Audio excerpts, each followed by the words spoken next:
Hi everyone, আসসালামু আলাইকুম। আশা করছি আপনারা সবাই ভালো আছেন। আমি আল্লাহর রহমতে ভালো আছি। দিন যাবত যে পরিমাণে গরম পড়ছে, যে অবস্থা মানুষের বেহাল অবস্থা, সেই জন্য আজকে আমি ঝটপট একটা মজাদার তরমুজের মিক্স পুডিং নিয়ে হাজির হলাম। তরমুজের জেলি মিক্স পুডিং, যেটা বানাতে খুবই সহজ, খেতেও কিন্তু অনেক মজার হয়। আপনারা যদি না খেয়ে থাকেন এবং না বানিয়ে থাকেন তাহলে অবশ্যই একবার ট্রাই করবেন এবং আমাকে কমেন্টে জানাবেন যে আপনাদের কাছে আমাদের আজকে যে তরমুজের মিক্স পুডিং রেসিপিটা কেমন লেগেছে।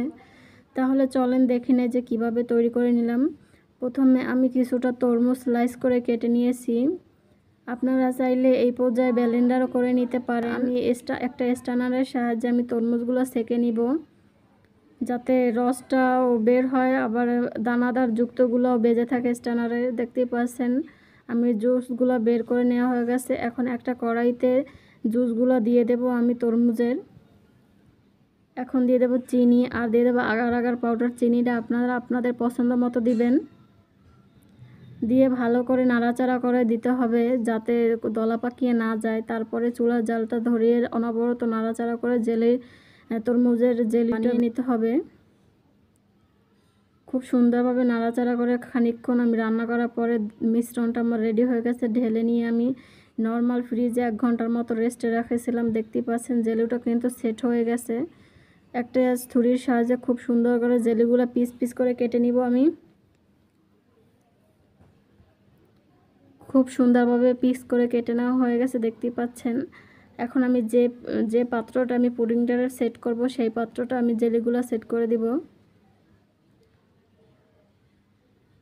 খুবই সহজ এবং খেতেও কিন্তু অসম্ভব মজার হয়। এই কলিজা ঠান্ডা করার মতো একটা মিক্স পুডিংয়ের রেসিপি। একটা কড়াইতে আমি দিয়ে দিলাম লিকুইড দিয়ে, তারপর দিয়ে দিলাম চিনি আর আগার আগার পাউডার দিয়ে সেমভাবে আমি নাড়াচাড়া করে বলক উঠিয়ে কিছুক্ষণ রান্না করে নেব। দেখতেই পাচ্ছেন বেশ কিছুক্ষণ নাড়াচাড়া করে আমি জাল করে নিয়েছি দুধটাকে। আমার দুধটা জাল করা হয়ে গেছে। এখন আমি যে পাত্রটা যে তরমুজের জেলিটা সেট করে রেখেছি, সের ভিতর আমি দুধের মিশ্রণটা ঢেলে দেব।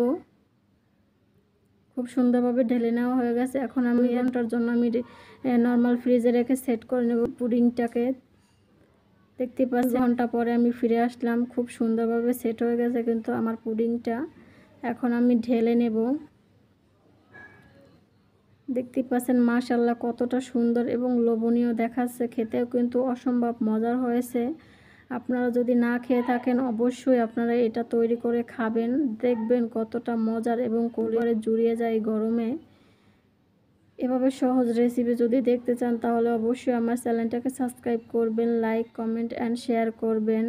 বেল বাটনটা অবশ্যই প্রেস করে রাখবেন, যখনই আমি রেসিপি ছাড়ব আপনারা নোটিফিকেশন পেয়ে যাবেন। দেখতেই পাচ্ছেন কতটা পারফেক্টভাবে এইরকম তরমুজের একটা জেলো পুডিং রেসিপি তৈরি হয়ে গেল। খুবই সহজে ঝটপট করে বানিয়ে নেওয়া যায়। এই গরমে কিন্তু আপনাদের মন প্রাণ জুড়িয়ে যাবে এভাবে তরমুজের পুডিং হলে। ধন্যবাদ, সবাই ভালো থাকবেন, সুস্থ থাকবেন। আল্লাহ হাফেজ।